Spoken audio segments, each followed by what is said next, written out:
Hello, everyone, and happy Monday. I am back after a week of rest and renewal post-Easter. As all of you know, I did not record any devotionals last week. I didn't really do much of anything last week. And it was just lovely to rest and just recharge my batteries after Holy Week and Easter Sunday. So I hope you are doing well. I hope this devotional finds you well. And tonight I wanted to just share something that God really taught me this past week, at least reminded me this past week. And that is holy noticing. So this man, Charles Stone, he wrote a book called Holy Noticing, The Bible, Your Brain, and the Mindful Space Between Moments. And essentially, it is about mindfulness, but instead of mindfulness like emptying our mind, a lot of more secular mindfulness practices, Christian mindfulness, or this holy noticing, is really just encouraging us to stop what we're doing, being present in the moment, and stop to think where God is in this moment. I was spending time with a friend who is my age. She is in her early 30s. She is a young mom of a 10-month-old, and she recently had major surgery. And she was getting her little kiddo in and out of the car seat a lot when we were spending time together. And she said something to me that really stuck with me. She said, "Angie, I really do practice mindfulness, and I practice slowing down now that I have a child." She's like, "I can't be as rushed as I was before because my daughter doesn't let me." And I stopped and I thought, oh my gosh, that's so profound on a spiritual level. So it reminded me of Christ and his ministry and how he was always so aware of what was going on. He had this amazing ability to be ministering wherever he was, and to be fully present with the people wherever he was. Even when no one else noticed what was going on around him, Jesus did. And so I want to read you Luke chapter 8, verses 40 through 48. And this is one of my favorite stories about, again, this holy noticing, as Dr. Charles Stone calls it, holy noticing that Jesus did. Now Jesus returned, a crowd welcomed him, for they were all expecting him. Then a man named Jairus, a synagogue leader, came and fell at Christ's feet, pleading with him to come to his house, because his only daughter, a girl of about 12, was dying. As Jesus was on his way, the crowds almost crushed him, and a woman was there who had been subject to bleeding for 12 years, but no one could heal her. She came up behind him and touched the edge of his cloak, and immediately her bleeding stopped. "Who touched me?" Jesus asked.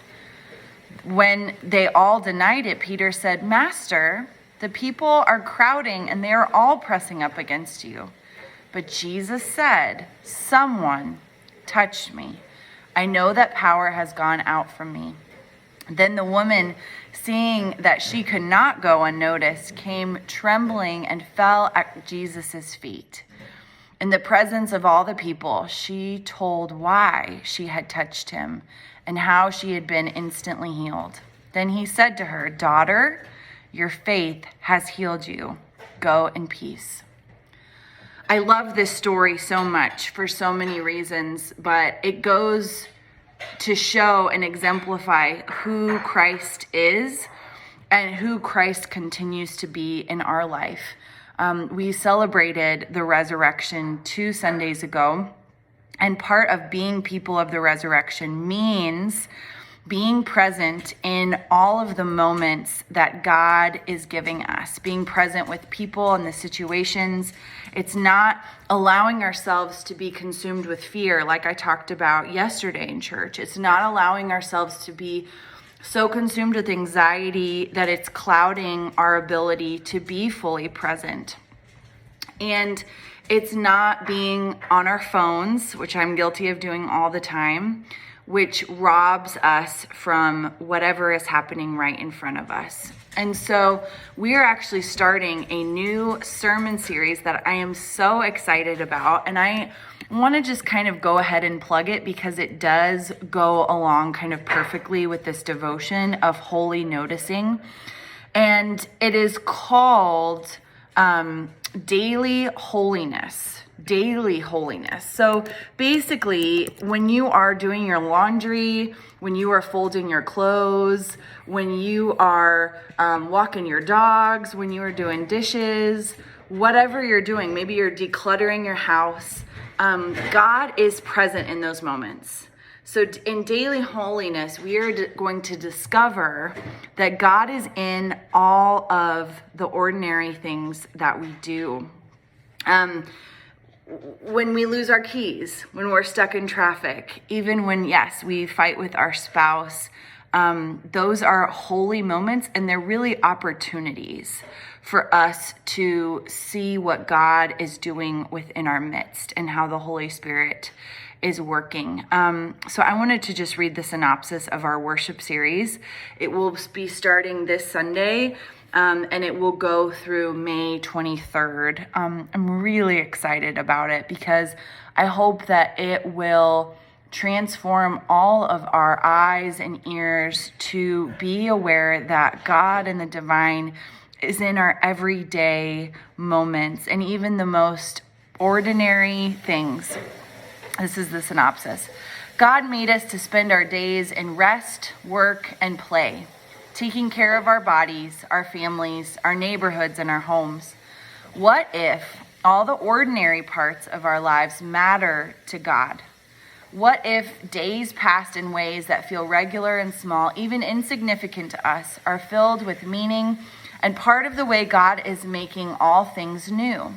Dallas Willard said that transformation is actually carried out in our real life, where we dwell with God and our neighbors. We must accept the circumstances we constantly find ourselves in as a place of God's kingdom and blessing. God is yet to bless anyone except where they actually are. Transformation is lived out in days, hours, and minutes. And so in this series, we will go through a day in our lives, reflecting on the ways that God is forming us and transforming us in the small, ordinary moments of today.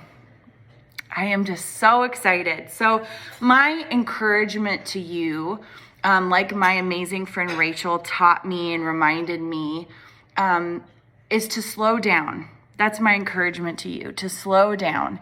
Even if you are retired, even if you are a stay-at-home mom, even if you feel like you're pretty zen, I feel like all of us can grow in this area to slow down, to pay attention to what God is doing in the grocery store, when you are sitting in traffic in your car, when you're folding the laundry, when you're about to eat dinner with your spouse, when you're walking the dogs, whatever you're doing, God is up to something, and the Spirit of God is present with you in the really big moments and also in the really little moments too.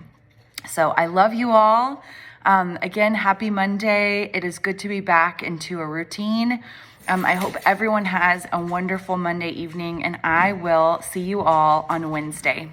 Bye.